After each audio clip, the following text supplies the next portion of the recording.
All right. Hello, everyone. Thanks for joining us. This is the Mount Whitney Apartments investment opportunity. My name is Brady Hoffpower.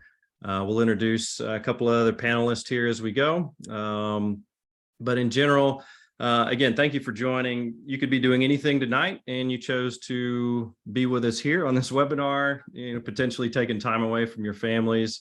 And we much appreciate that. No way, this is great for kids. I love it. Yeah, this is a great kids show if you just want to put it on the big screen. Yeah. So as we go through this up front, we just want to recognize that there's some concerns about the market as far as the stock market. There's concerns about taxes, and we want to bring that forward in the conversation and say, yeah, we recognize that. We're really here today to give you the most information and try and answer all your questions so that you can make the wise decisions about your own investment goals as you go forward, and certainly about this opportunity that's in front of us. As far as the taxes are concerned, we're actually excited about that, to have a deal here towards the end of the year for people to take advantage of some of the tax advantages that come along with real estate.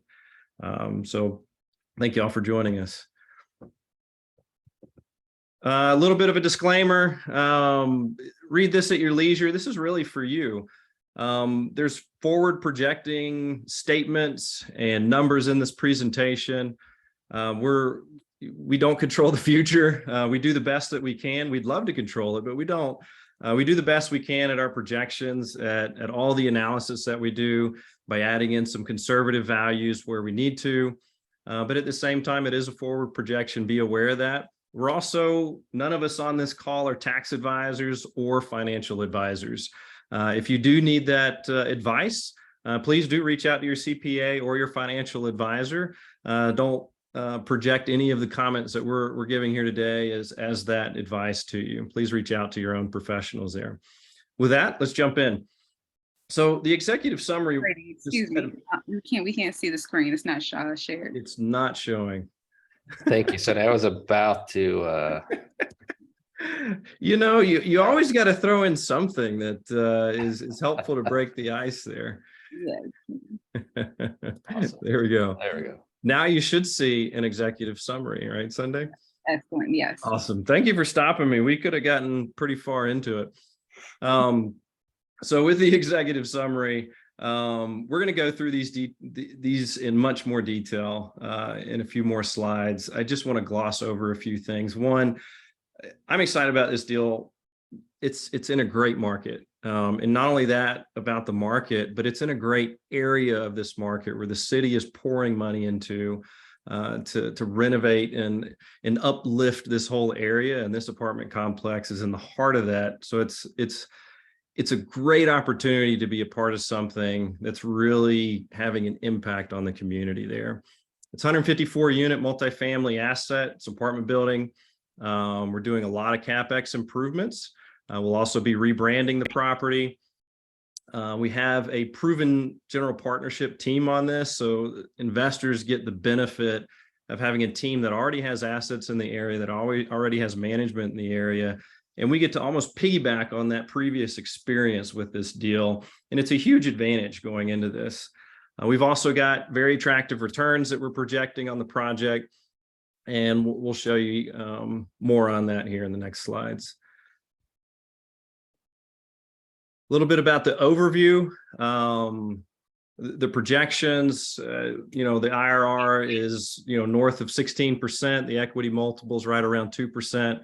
Our purchase price on this deal has been negotiated down to $13.3 million. Total cost all in are at $16.6 million. I've already mentioned a few of the things that we like about this deal. We're getting it at a great basis at $86,000 a door, where the submarket in this area is much higher. We're also seeing other properties trade in the area, again, at a much higher price. So we're getting at a great basis. It's in an area of opportunity, an area of growth. And there's immediate opportunity in the rents. And we know this from other assets that we have in the area, which Sam will talk about, briefly in a moment. But also Fort Worth on a whole just continues to grow. It continues to grow even in economic downturns. Fort Worth is a great area. It's attracting a lot of business, and that is greatness for the investments in that area. Sam, I'm going to go ahead and transition over to you, buddy, since you live in Texas and know the best about the Dallas-Fort Worth area. So go ahead, bud. Yeah, so thank you for being on this call. And hopefully I don't put you to sleep here, but Texas is awesome. If you've never lived in Texas, if you have, you know what I'm talking about. DFW is home. DFW being Dallas-Fort Worth, being this large metropolitan area of over 7.7 million residents. And it is growing like crazy. So you see the numeric change, Texas, 3.999 million people coming in over the last 10 years. I think most of those are coming out of California because, you know, it's California. So there's a lot of great reasons. There's the same reasons why it's great to invest here is the same reasons why I moved here, and it's why our company is based here. It's just really a business friendly environment. So next slide there, Brady.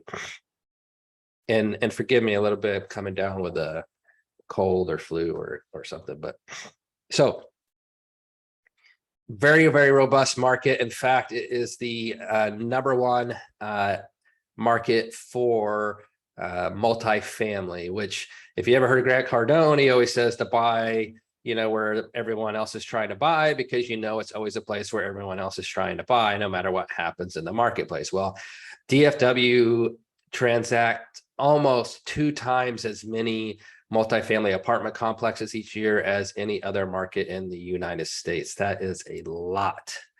It is not the biggest, largest city in America, but it is the highest by transaction volume. That means when we go to sell, we'll have a buyer there. We'll be able to find a buyer, which is always a great position to be in, right? 8.7 average market rent growth. Vacancies are low, 7.7% on average. That includes the worst of the worst and the best of the best, and only 849 new unit deliveries. So that area where you can see the picture right there, you got our ugly apartments right behind them, behind that pool. And you'll see pictures of the pool. It's a hideous pool. Just behind that place is a Class B late 80s build apartment complex, really nice and much higher rents. And we share a fence with them, right? That apartment just on the other side has been purchased and it's getting redone.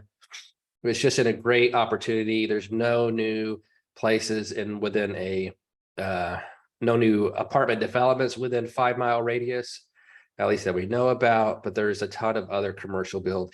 When you go down to turn to Las Vegas Trail, the first thing you see when you come off the highway is all brand new gas stations, really, really nice. They're not Buc-ee's, but that's okay. They're still really nice gas stations. You see a lot of nice stores, commercial strips.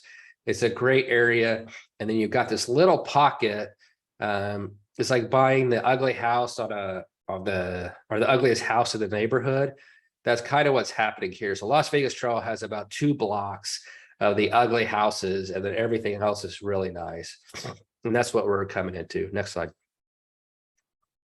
All right, by market comparison, you can see rent a square foot with utilities is $1.09. And you can just look at some of these other places.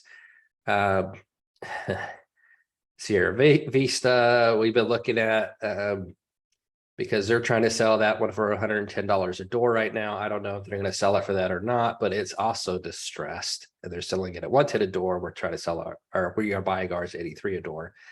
That's across the street.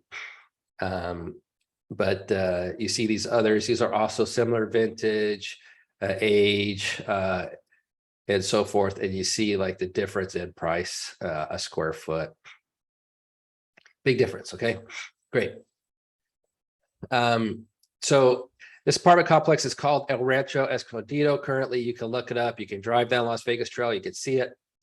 If anyone ever wants to come down and take a look at it, happy to meet you in Dallas and walk you around. I've done that before. Show the other property we have, which we'll talk about a little bit, as well as Mount Whitney, where it is at currently and where we're taking it. What's awesome is that a lot of the work has already been done. The kind of work that doesn't add a ton of NOI or any NOI, which means it's almost like a sunk cost. So new roofs, you can't charge more rent because there's a nicer roof on there. We have a 2018 roof, got another 20 years on that. A bunch of new individual HVAC units, great new double pane windows. You can't charge more rent because there's windows. There has to be windows. So 2012, the windows are all good. We're not going to have to replace those. The new gas water heaters, really they're boilers. They're humongous, and there's 3 of them. For whatever reason, they bought an extra gas boiler when those things are like $30,000 a piece. And it's sitting in the boiler room on the side. So if either of the 2 brand new ones ever go out, we have a 3rd one to replace it without spending any money other than hookup costs. In addition, they've been doing a bunch of interior upgrades and so forth. And by and large, they look pretty good. So that's great. The problem is when you get to the property, it just feels dated and a little trashy. And there's a lot of work that needs to be done on the exterior before you ever make it into the interior unit. So if you're a renter and you're coming there and you would love to rent a nicely redone interior, you got to get past the exterior and everything else to get there. All right. The last operator purchased the property syndication, but they only brought $500,000 worth of capital improvement money, and they ran out of money and they couldn't do any more. And they were not able to realize the significant upside that we're aiming to capture. Next slide, please. All right. So, oh, sorry, yeah. Sam. I was going to go go ahead, Sunday. Yeah, I'll shut up and let Sunday, if you want to go ahead. Oh yeah, no problem. So for the Mount Whitney Apartments, this is a chance to improve the property management. Right now, the previous property managers, it was a lack of renovations and upkeep with the property. So we're bringing a whole new team of property managers in the property to, manage the tenants and make sure that tenants are as happy as possible. And they're given the best, ways of living while they're under our care. This is also an opportunity, like Sam said, to improve the market. Since the buildings around us are in Class B standing, this also gives us an opportunity to elevate to that level as well, and also have room enough to have equity to bring ourselves up to market rate, and just keep everything uplifting in the community as new renovations and improvements are going on. As we go on through the presentation, this is an opportunity to improve the exterior of the building. It's getting a whole new facelift. We got a designer to really bring out the colors and have people feel home. Because who doesn't want to come to a place and feel comfortable and feel luxurious and know that their community is taken care of. So we all have pride in doing that as well. This opportunity to capture the available sub-market organic income growth. So as we know, the economy is a little shaky right now, but we are at a very beautiful sweet spot where we're able to afford less rent to our tenants while they're there. As the economy grows and the equity is moving up or down in the economy, we're able to keep those tenants happy and have our property completely occupied. So there's no discrepancy as far as loss of income.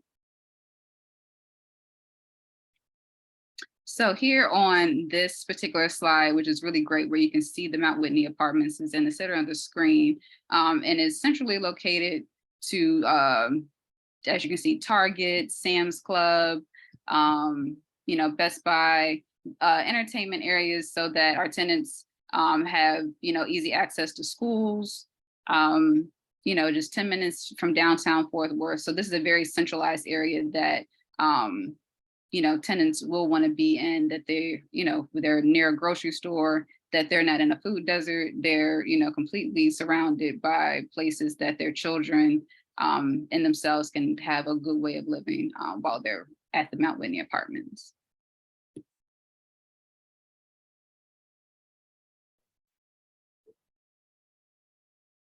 All right, so let's talk a little bit about the business plan. And thank you, Sunday. You said a couple of things I think that are important to the whole mission, and maybe we glossed over it at the beginning, but you talked about food deserts, you talked about having a nice place to live.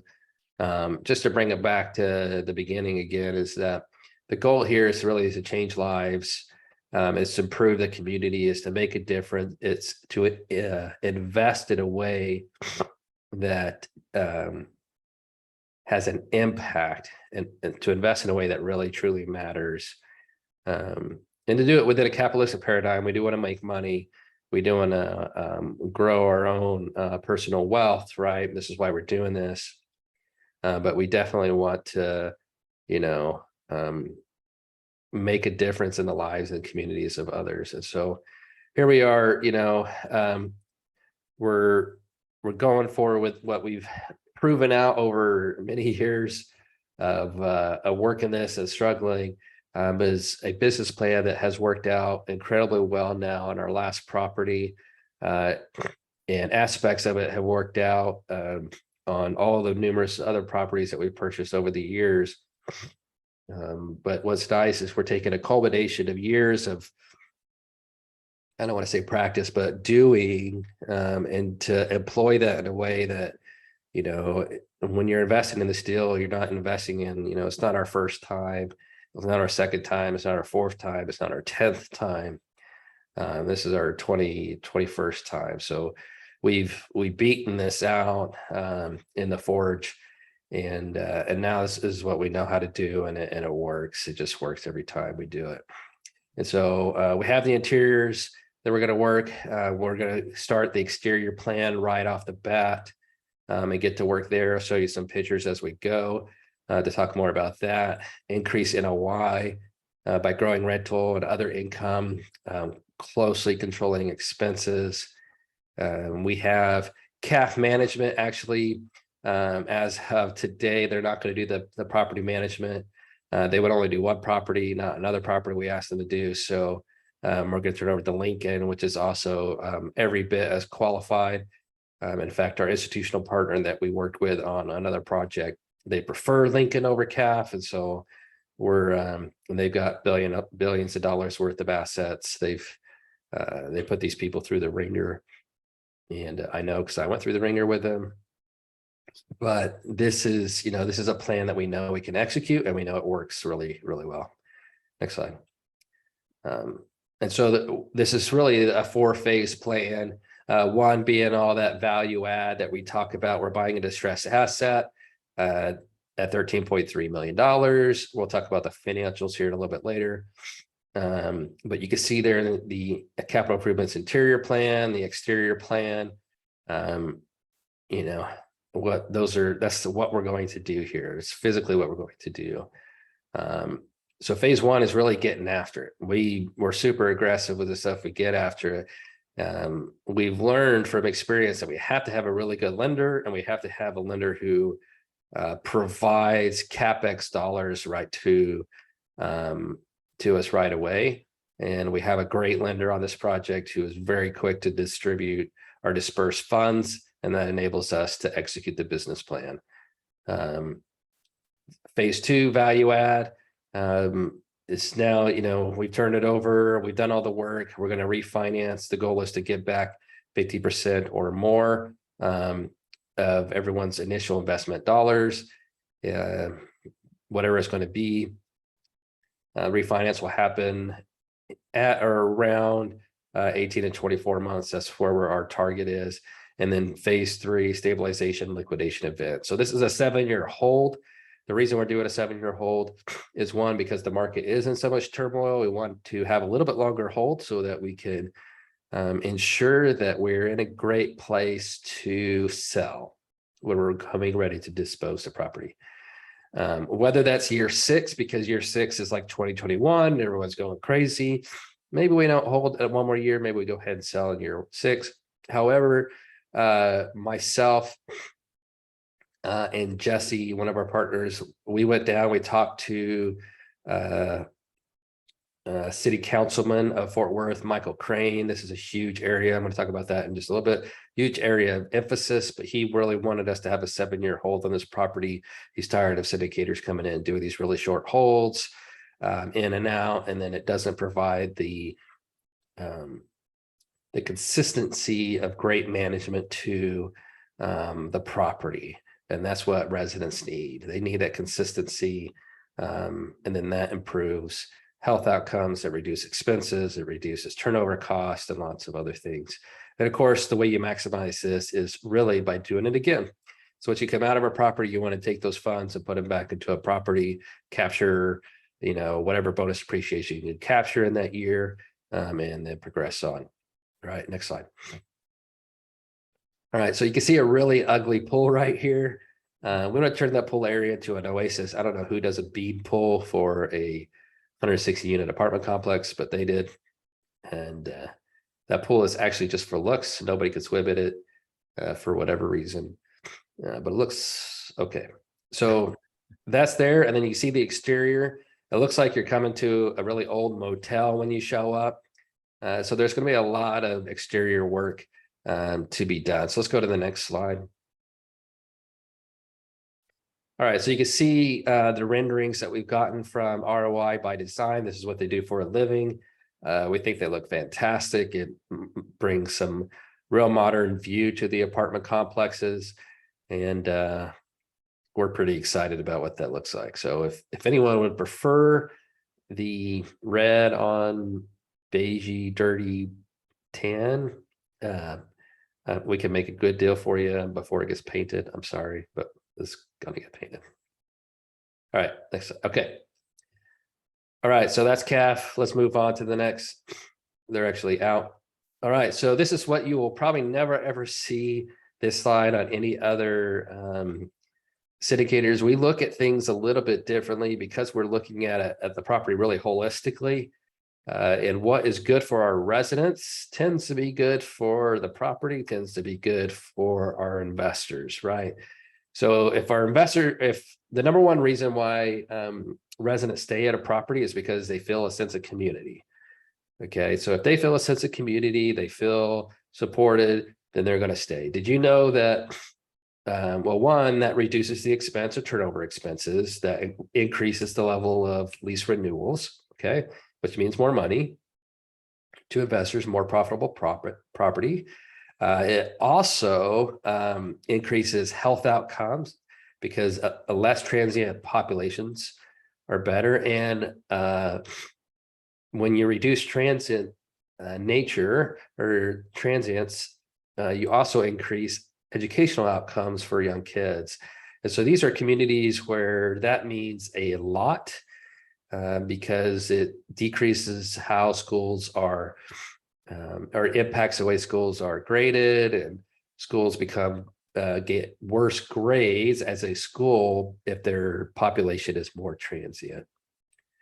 And so since we hold a lot of those folks in our apartment complexes in the community, it's really important that we focus on their social well-being, on governance. Governance is what keeps a property clean and safe.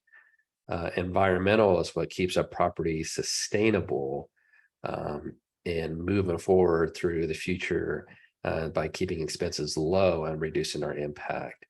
So these are all important things, and we keep these things in mind, and all of our rehab is done so in this mindset. All right, so impact program. We have, there's a lot of impact, and this is another thing that I've never seen anyone else do, but we work with a lot of social programs. We work with a lot of charities. We work with a lot of government organizations, whoever we can work with to ensure that residents receive whatever care it is they need to be able to stay in our property, as long as they are clean and safe and can be safe with other people. Great, they're welcome to stay. They do have to pay to stay. Nobody gets to live for free. You can't run a business or a community that way. But if anyone is willing to, there's almost always an entity out there who will take care of somebody's rent for them. And we work with lots of those folks. All right, next slide. All right, so LVT RISE stands for Las Vegas Trail RISE. This is the revitalization project that Brady mentioned earlier. So $3.5 million in Fort Worth is focused just on these 2 blocks. So you see this future vision of Las Vegas Trail. One of the questions I always get is, well, hey, when is that going to come? Well, it's already started. If you drive down Las Vegas Trail, the construction's already happening. It's already been approved. The funds have already been allocated. This is already going on. And it's a perfect time because if you drive down there now, it's like, there's construction. But in a year from now, 2 years, 3 years from now, all anyone's going to remember is this new future vision where you got buses and you've got crosswalks and you have nice common areas. They've got playgrounds that are going in, or little parks, sorry, not playgrounds, parks going in. You see the briefing on the news from Councilman Mike Crane. That's the guy that we met with. He is incredibly passionate about this project. It's really like the cornerstone of his candidacy, his campaign, and then what he's doing now as an elected official. What's also cool is they're setting new standards for all the apartments in the area. So everyone's going to have to change, which is awesome. It proves values for everybody. All right, sponsorship team, institutional grade operating team. So our other project we closed with a multi-billion-dollar institutional firm. If you've been in the military, you've been through MAPS, you know what that experience is like. If you're looking at me like I'm talking gibberish, let's just say that they are very, very detailed in their underwriting of us as the sponsors. And so we were able to pass through that gauntlet, and we've had a fantastic working relationship, and that project has been doing fantastic. And that's also in Fort Worth. We've led over 1,200 doors, 20 syndications. We've renovated well over 350 units now in the past 18 months. We've done quite a bit of renovations. Been in Texas. We work here. We live here. I don't live in Dallas, but we do a lot of work there and there rather frequently. Also of note, we go through, dozens and dozens of deals before anyone even makes it through our gonculator, so to speak. Brady's been part of this too, just like the underwriting process. You're like, well, that one doesn't work. Next, that one doesn't work. Next. And it takes a long time to find a deal that makes sense. And then even when it can make sense, if lending terms change, it cannot make sense, and you have to get rid of it, or you have to go back to the drawing board and figure out how to make it make sense. We do our best to be conservative because, this is not something we're just raising money for and running away on. This is something that we're a part of. We're going to live. This is going to be, our baby for the next 7 years. So if we buy a lemon, we're stuck with that lemon for a long time. Next slide. All right, way down into this presentation, but I'm Sam Sells. I'm a retired Air Force guy. It's been a little over a decade doing global health, traveling the world, helping foreign governments and foreign militaries develop better healthcare systems. Built healthcare facilities overseas. The last was a 500-bed hospital in Korea. Happy to talk to anyone about that anytime if you want to go down those old battle roads. But been doing this now for a little over 40 years. And anyone who says that real estate is easy is either not done it before or they are lying. This stuff is not easy. So over to you, Sunday. Hello, everyone. My name is Sunday McElwain. I'm the owner and founder of Black Girls Buy Houses. I've been in the real estate, construction business for going on 6, 7 years. I've been working with Sam over the past year and Brady, and it's been excellent. This is me and Sam's second deal and me and Brady's first. But I'm very excited to present this deal to you all. Like Sam said earlier, Sam and Brady are all passionate about, keeping communities safe and just bringing distressed communities. Myself with Black Girls Buy Houses, I've been finding distressed properties for the last 6 years, and also with investors be able to buy and renovate those properties as well as on the single family side. So being on this side with the apartment syndication, I love working with investors and, seeing them receive higher returns in the stock market, and just seeing what we can create as a community of people, investors and developers, moving forward. So I hope everyone has a great Thanksgiving, and turn it over to you, Brady. Thanks, Sunday.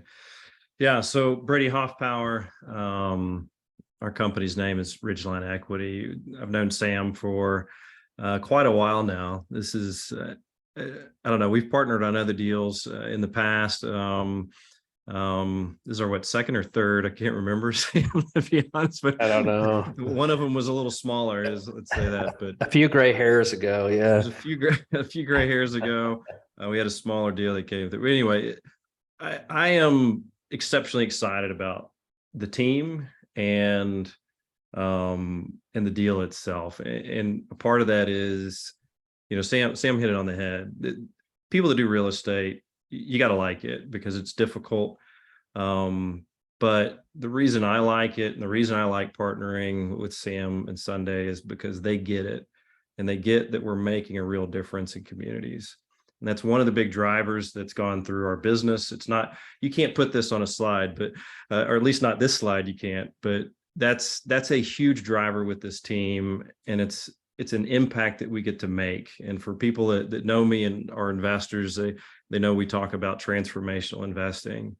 And that is a part of this deal. And that is a part of this team, not just a part of the deal and the community that we get to change, but it's ingrained in the team of people that we have together. And that's super important to us. Really excited to be a part of this. Really excited to be bringing this to our investors and to be working with this team again. And yeah, and we live here in Charlotte, North Carolina. If anyone's nearby, look us up. Would love to catch up sometime. So thank y'all. And we'll go to the extended team. Sam, you want to Well, so Jesse's my younger brother. I convinced him to leave special operations and join us first as a property manager. He's the one who has all the grit and yeah. So if you ever want to hear crazy stories of tenants running around with crossbows on their back at night around the property, or any of these other things that you just will blow your mind, he's the guy to talk to. But years of doing this have taught him that operations at the end of the day, our residents are who are living in the apartment units and paying the bills, and we've got to take care of them. So he does a fantastic job of that. He's my integrator and grounds me, because I like to float at the 70,000 foot view a lot of times. Steve Sells is my dad. He'll be retiring here before too long, but I don't know, more than 3 decades in construction. Worked for Zachary. If you're in Texas, you know what Zachary is. Builds roads, bridges, big buildings, big things.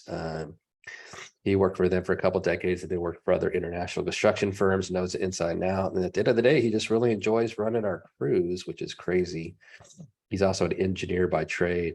What's great is, for the first couple of years of doing commercial real estate, we were, guys just trying to figure out as we went. And then we hired Tripp, and Tripp brought 10 plus years of institutional knowledge. And that really changed how we did things and really improved our underwriting and our institutional understanding, and that's how we're able to grow to the point where we could be able to work with institutional partners, which made a huge difference for us. And that's why I am so confident about these plans that we have now. You know, so much better than where we were before when we first started, which is the whole process, right? We want to grow and get better. Next slide. All right. Brady, you want to talk about financial snapshot? I think my voice is about to wear out. Yeah, I'd love to.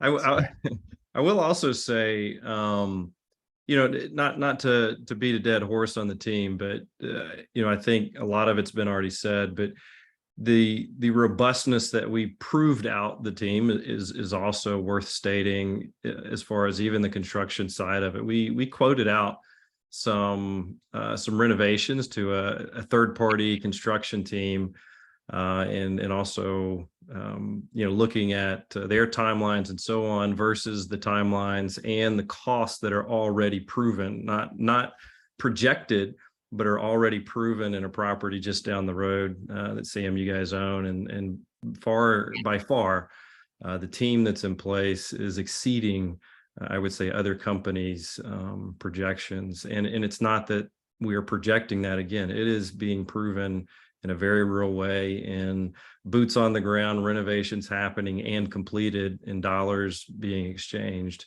The proof is in the pudding, if you will. So hats off to the team. And I didn't want to understate your dad and Jesse there, Sam, but I think it's worth stating. Financial snapshot, we've already talked about the purchase price.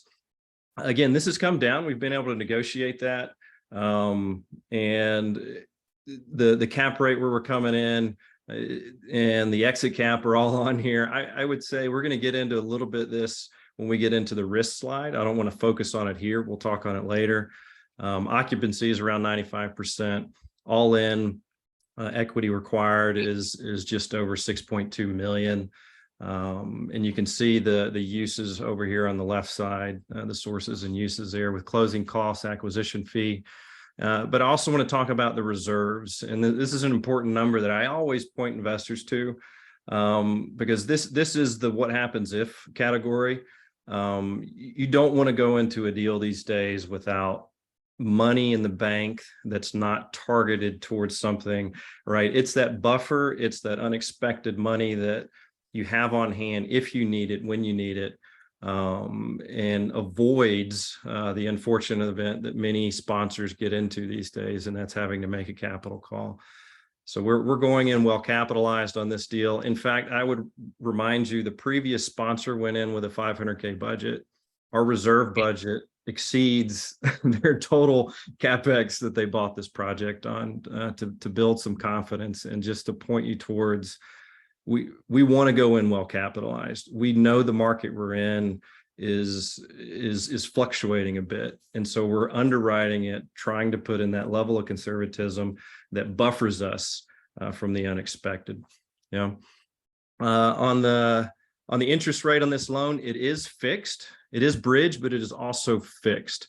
And we say an average fixed rate because the first 12 months we have it, I believe, at 9.5, and then months 13 and on are at a little bit higher percentage than that. But in general, it is fixed rate, and that's super important to us now and is not being found by a lot of people today in this market, in this lending atmosphere.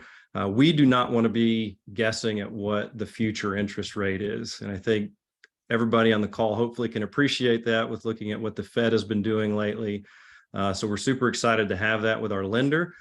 We don't have to guess what the rate is. We know what it is. It's modeled, and it allows us to execute our business plan in a predictable manner, if you will. Interest only period for 24 months. We do have some extensions in there as well. I'm not going to go through the eye chart of all of the pro forma projections. I do encourage you that if you do need some late night, sleep therapy, to spend some time going through this.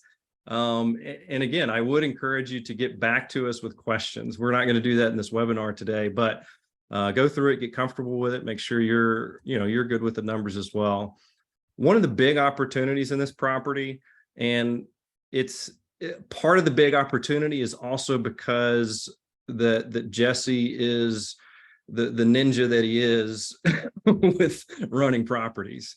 We've already shown what's possible, again, in this market, just a few minutes away from this property, at another property that's being owned and operated already. And so these are missed opportunities by the current operator, by the current property manager. And we know this because, again, we're already enacting these within that market. And so, again, it's a missed opportunity. It's one that we get to take advantage of almost day one, if you will, an opportunity that's just low-hanging fruit that's just not up to where the rest of the market is. We've already said this, we've done it before. This is a picture of, I wouldn't say the best picture, but it's a before picture, I think. I wish we would have had an after, but it's a before picture of the flats at Brentwood, which is just down the road, which is, if you've heard me now say it probably 10 times, there's a property down the road that we're doing such and such on. It's this property. It's 180 units, tremendous value add there. Again, a lot of the renovations we're planning are already been proved out, even the cost structure and the timing of it. So we have very high confidence in there. And I would say almost most importantly is the rents. The rents that we're projecting is not based upon uncertainty. It's based upon performance that we're already seeing in another property, very similar in nature. In fact, Sam, I would almost say this property is perhaps a little bit above where the flats of Brentwood is in comparison from a starting point. From a starting point, absolutely. Yeah, absolutely. That's a flats at Brentwood. I mean, the day we closed, the SWAT team was there. There was a murder there during due diligence. Yeah, it was a struggle. But where it's at now is night and day difference. And I mean, the pictures, we need an after picture. It just, you can look up flatsatbrentwood.com or flatsatbrentwoodapartments.com anyways. And you can see the pictures of it now. Still not done. We've had it for 10 months. But Tremendous change. In that picture, you don't see bags of trash that were there when we bought it. You don't see, 6 or 7 active septic leaks, not septic, but sewage leaks out onto the property. It smelled terrible. Yeah. So we're pretty excited to have a property that's not the starting point of the one that's on the screen.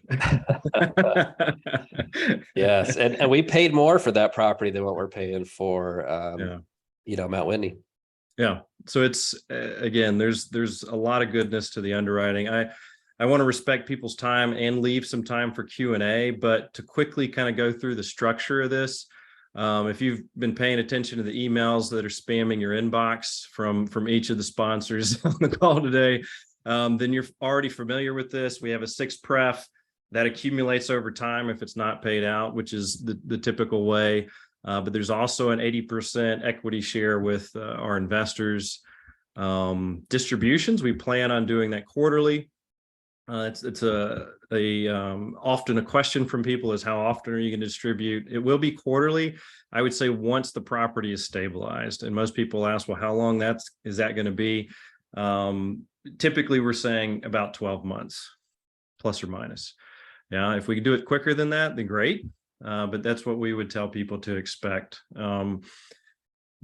We've set it up this way. We feel like this is a great balance and also a good incentive for the general partnership as well. It's a very competitive investment structure, and it just provides a strong baseline for our investors with the preferred returns there.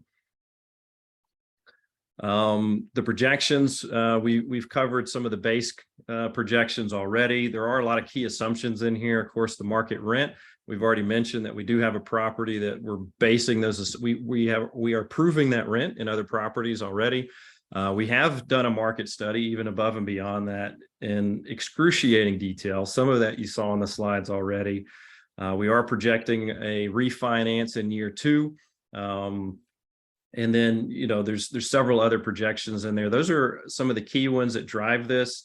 The other part that I did want to point out was the exit cap rate, right? Which everyone tries to project to the best of their ability, right? We'll talk, here in 2 slides on the risk slide. We'll talk about why we chose a higher cap rate on that. But in general, we feel like we've buffered that in our assumptions. You'll see that in a moment. The compensation for the sponsors, I'm not going to go line by line through these. We did want you to see them. Please, review it. And if you have questions about what they are or how they come about, please do reach out with that. These are very typical in this asset. These projects are hard to close. They're hard to refinance. I wouldn't say hard. They take a lot of time.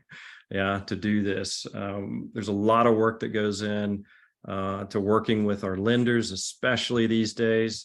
But even still, these are very competitive fees that the team is putting into the project here. A bit of the sample investor projections. This is kind of a year-by-year overview.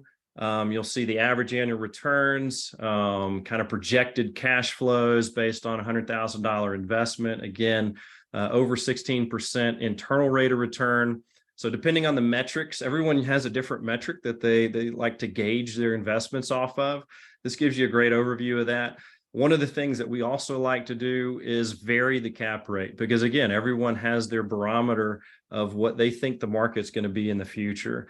And I'd say if the market performs as some of the institutional grade modeling systems project it, you're going to be closer to that top line. The 4.75. CoStar, which is one of those institutions that does a lot of projecting, is around 4.8% in future years.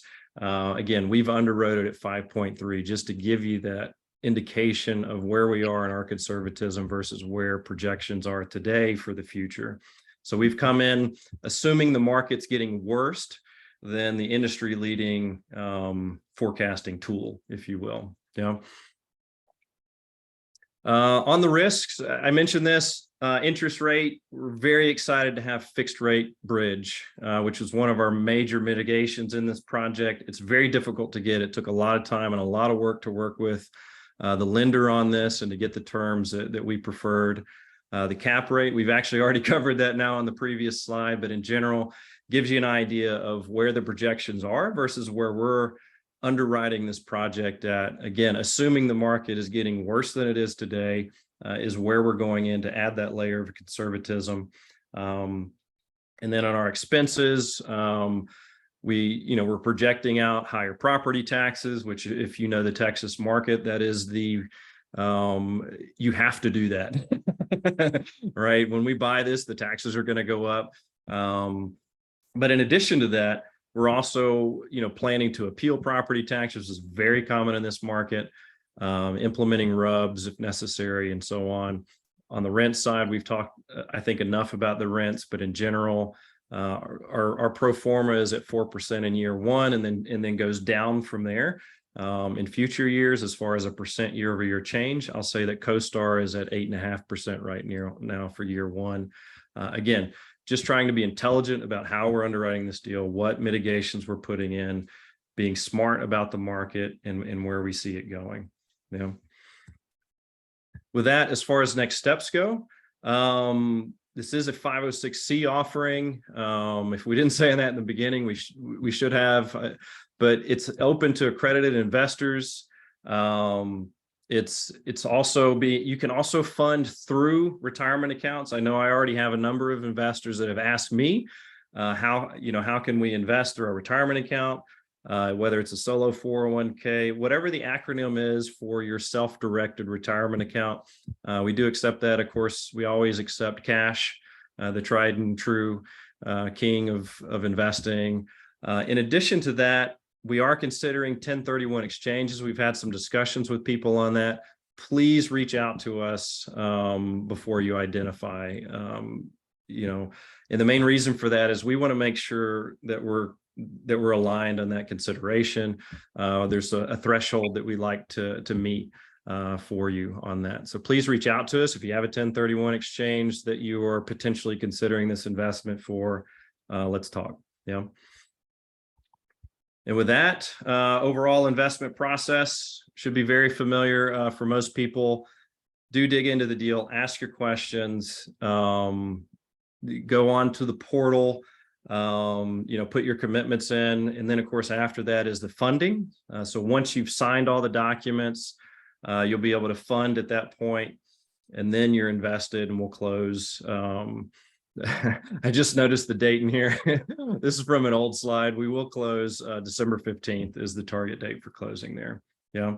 In the post-closing, we will have regular communications to all investors as well. Yeah. So with that, Sam, I'll turn it back to you if you have any closing comments. Otherwise, we'll jump into kind of Q&A here. No closing comments. Let's go ahead and unless somebody wanted to say anything, but yeah, we can go over to Q&A. Okay, let's do some Q&A. 1 second here, sorry.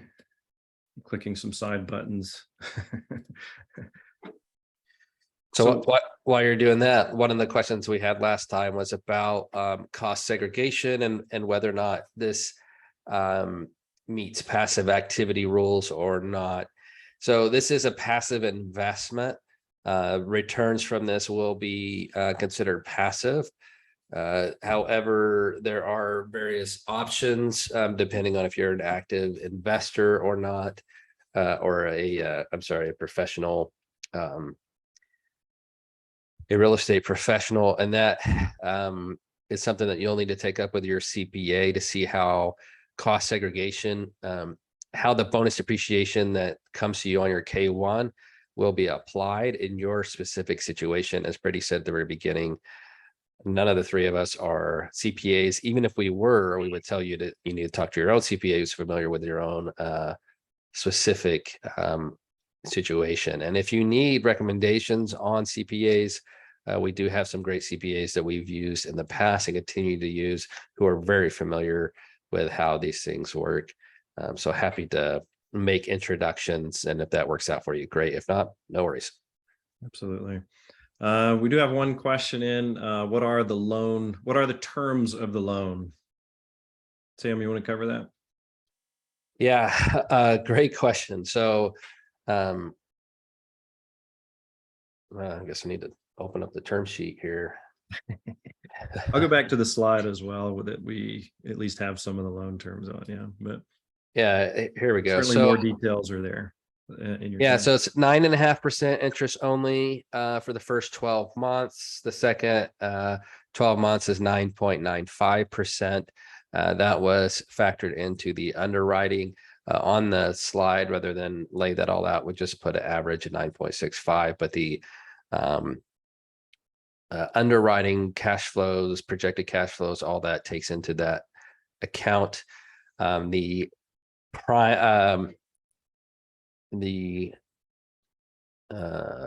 long day. The main loan is $8.65 million. But there's a CapEx holdback of $1.8 million, essentially kind of like a line of credit.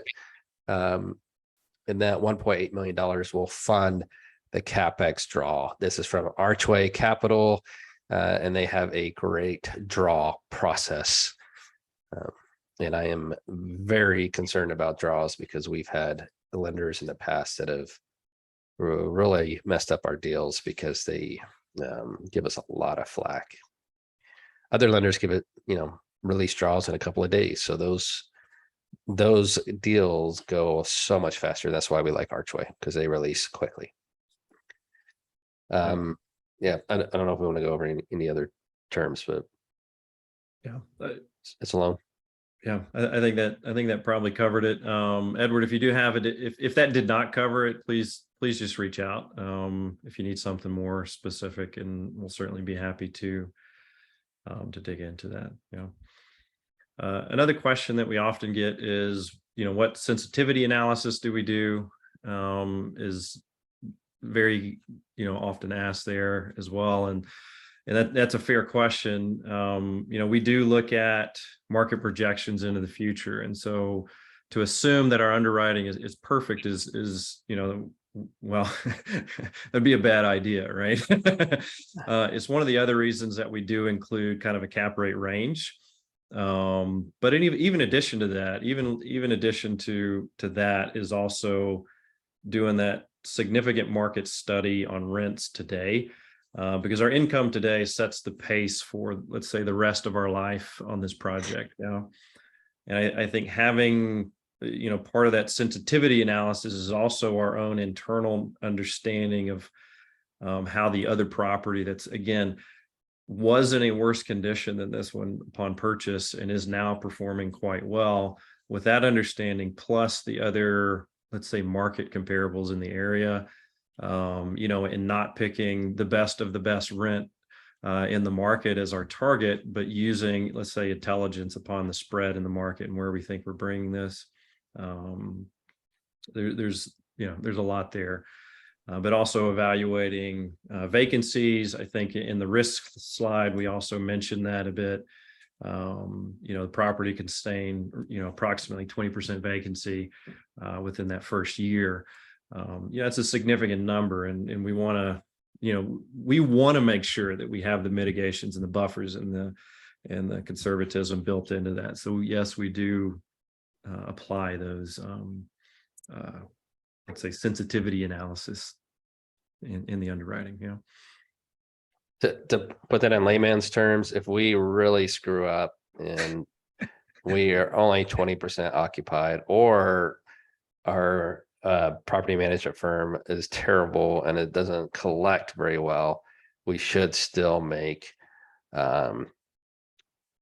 debt coverage. Debt coverage is the dangerous, I guess, if there is danger, it's in the debt coverage. And if you can't make debt coverage, that's when properties go into foreclosure or whatever. Capital calls got to get made and so forth. So as long as you can make debt coverage, or you have huge reserves like we have, that mitigates those risks. And we know how to do that now. Absolutely.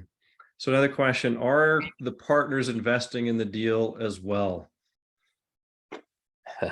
Absolutely. Yes. I was waiting for you to answer, Sam. Yes, of course. We are. Absolutely.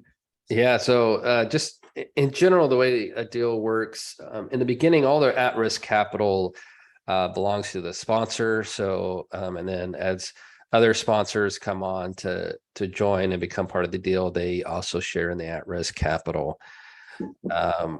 Sometimes a portion of that may come back at closing time, just to reimburse for certain things, and that's shown in the exit or the fee structures and so forth, acquisition fees. But yes, yeah, quite a bit. I think we're already in this well over $200,000 out of our own pockets, not including salaries and labor and so forth. And that, I mean, that's true for each of the co-sponsors as well, not just the upfront cost, but the investment itself into the deal. There is, I would say, significant skin in the game.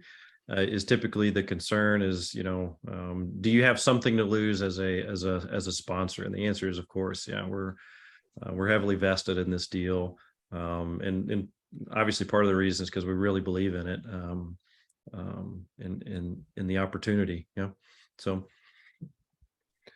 Okay. I